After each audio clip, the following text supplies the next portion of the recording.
Olá colegas, tudo bem? Eu sou o Ricardo e hoje a gente vai falar um assunto muito importante que é a indicação e uso dos diversos tipos de aspiradores de secreção brônquica que a gente tem na residência.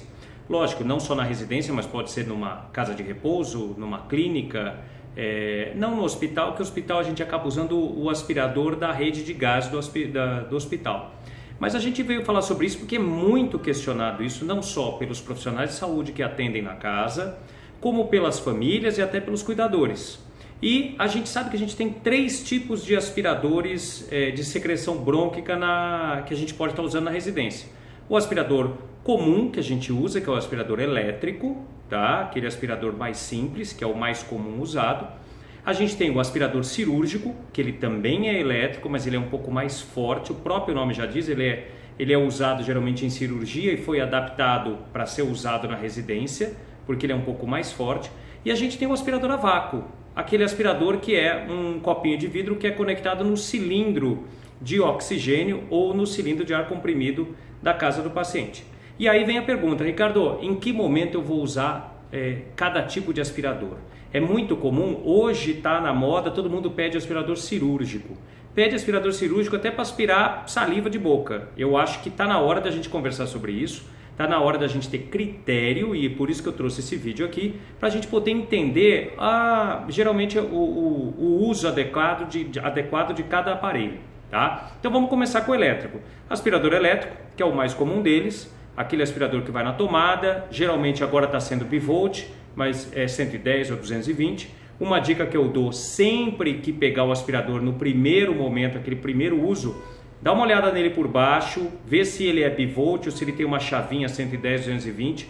É muito comum às vezes a gente ter reclamação de profissional de saúde, tanto técnico de enfermagem, como físio, como fono, que o aspirador está fraco. E aí você vai ver que o aspirador está fraco porque ele está no 220 e a casa é 110. É só mudar a chavinha. Outra coisa, o aspirador geralmente tem uma tampa, ele tem que fazer um vácuo e essa tampa ela é de borracha na borda. Às vezes com o uso aquela borracha começa a ficar mais seca, mais dura e não veda tanto. Cuidado para ver isso. Mas Ricardo, o que você está falando sobre isso? Porque é muito comum o profissional de saúde às vezes reclamar, olha, eu quero um aspirador cirúrgico porque esse aspirador elétrico é muito fraco. Será que ele está fraco? Será que de repente não é o uso dele como está sendo feito? Às vezes pode ser um problema técnico, como eu acabei de falar, como pode ser uma situação do paciente. Ricardo, eu quero um aspirador cirúrgico porque o meu paciente tem uma secreção muito espessa. Muito bem, eu vou ser franco com vocês. Eu trabalho com home care há mais de 20 anos, mais de 22 anos, nunca pedi um aspirador cirúrgico na minha vida. Por quê? Porque a gente tem que entender o que está acontecendo com o nosso paciente. O que acontece? A secreção dele está muito espessa? Será que eu vou resolver isso pedindo um aspirador mais forte? Ou eu vou resolver isso estudando a patologia do meu paciente e vendo o que está acontecendo? Às vezes eu posso aumentar o número de inalações do meu paciente, fluidificando mais essa secreção, deixando ela mais fluida e aspirando com o meu aspirador elétrico sem problema nenhum. Ricardo, já fiz isso. Vamos conversar com o médico. Existem medicações que a gente chama de mucolíticos, né? Esses mucolíticos, eles servem o quê? O próprio nome diz, eles servem para quebrar a secreção, deixar ela mais fluida. Isso também pode ajudar. Lógico, conversando com o médico. Tem paciente que não pode tomar, tem paciente que pode, a gente tem que ver isso.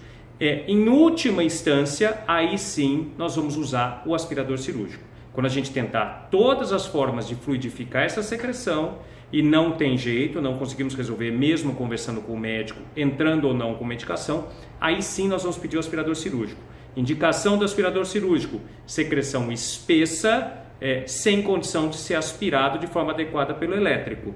Muito comum em que, às vezes, os pacientes oncológicos que fizeram uso de radioterapia ou mesmo de químio, deixaram aquela secreção característica do oncológico, muito espessa, parece um chiclete, que mesmo aspirando a gente tem dificuldade.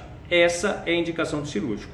Tá? Então, vamos deixar claro, aspirador elétrico, em 95, 97% das vezes, dá para ser usado tranquilamente. É só a gente saber administrar o quadro clínico do paciente, tentar pender mais para essa clínica do que para a troca do aparelho. É aquilo que eu sempre digo, você vai trocar o aparelho, você não vai resolver o problema do paciente. Você precisa pensar no problema do seu paciente. Não é trocando o aparelho por um aspirador mais forte que você vai resolver. Fechado? E por último, o aspirador a vácuo. Pô, Ricardo, você falou dos dois, não falou do vácuo. Aspirador a vácuo a gente usa para emergência, para falta de energia elétrica na casa. Normalmente a gente pede o aspirador a vácuo como uma reserva, um aspirador reserva, para aquele paciente mais complexo, que é dependente de respirador mecânico, que tem cilindro em casa. Aí a gente vai pedir esse aspirador a vácuo para ficar numa reserva, numa situação em que você aspira várias vezes ao dia o paciente, que ele tem essa característica. Ricardo, o meu paciente não é aspirado várias vezes ao dia, ele aspira se necessário. Eu preciso desse aspirador a vácuo? Normalmente não. Tá? A gente vai usar o aspirador a vácuo, vai pedir o aspirador a vácuo nessas situações. Pacientes que são aspirados muitas vezes ao dia e que têm a tendência na casa de ter queda de energia elétrica. Tá certo? Sempre pensando nisso, sempre pensando no que o meu paciente precisa. Por último, aspirador a vácuo só vai usar se acabar a energia. Não é para usar quando tem energia elétrica. A gente tem que entender que quando a gente usa aquele aspirador a vácuo, e eu vou fazer um vídeo sobre isso, quando a gente usa o aspirador a vácuo, a gente gasta uma quantidade grande de gás daquele cilindro. Então a gente só vai usar realmente se necessário, se faltar energia. Fechado? Qualquer dúvida, entre em contato com a gente. Eu sou o Ricardo Nami do Saber Saúde. Te espero no próximo vídeo. Tchau, tchau.